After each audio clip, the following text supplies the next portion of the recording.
अरे नेताजी, क्या हुआ मेरे वोटर आईडी कार्ड का? अरे जल्दी करा दो भाई, अगले साल चुनाव भी हैं, वोट भी तो करना है। देश का जिम्मेदार नागरिक हूँ यार।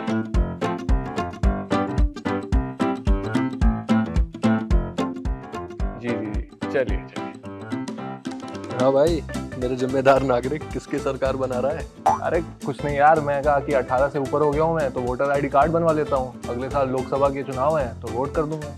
तो तू इस साल भी तो वोट देगा ही। इस साल यूपी से हूँ भाई मैं, विधानसभा चुनाव तो चले गए 2022 में ही। अरे तो अभी यूपी में निकाय चुनाव भी तो होने वाले हैं, उसकी बात कर रहा हूँ मैं। ये कौन सा चुनाव आ गया? अरे जैसे तो ग्राम प्रधान के चुनाव होते हैं ना, वैसे ही शहरों में निकाय चुनाव भी तो होते हैं। 4 मई से शुरू हो रहे हैं भाई वो चुनाव। उसमें क्या होता है? इसमें क्या होता है? इसमें तुम अपने पार्षदों को सिलेक्ट करते हो, नगर पंचायत अध्यक्षों को सिलेक्ट करते हो, ऐसे ये चुनाव होते हैं। जैसे प्रधान तो मतलब मेरे गांव का प्रधान हो गया, तो पार्षद कौन हुआ? देख, शहर को छोटे छोटे मोहल्लों में बांटा जाता है, तो उनका जो प्रतिनिधित्व करता है ना, जो वार्ड्स होते हैं उनका जो प्रतिनिधित्व करता है उसको पार्षद बोलते हैं। तो उनके चुनाव होने वाले हैं ब्रो अभी। ओके, तो ये यूपी में होने वाले चुनाव इस बार पार्षद? हाँ, यूपी में ही होने वाले हैं और जिम्मेदार नागरिक इस चुनाव में भी वोट देगा। तो मुझे तो पता नहीं था यार, मुझे लगा विधानसभा और लोकसभा के ही चुनाव होते हैं। नहीं नहीं, और भी कई सारे चुनाव होते हैं, जैसे प्रधान का चुनाव हो गया, ग्राम पंचायत का चुनाव, वैसे ही नगर पंचायत नगर पालिका का चुनाव अभी हो रहा है। भाई इतने चुनाव मैं तो कंफ्यूज हो जाता हूँ यार, लोकसभा क्या है, विधानसभा क्या है। अब ये तुमने एक निकाय चुनाव बता दिया, ऊपर से वो राज्यसभा में, तो मुझे समझ ही नहीं आता चुनाव कैसे हो जाते हैं। बड़ी कंफ्यूजन है भाई।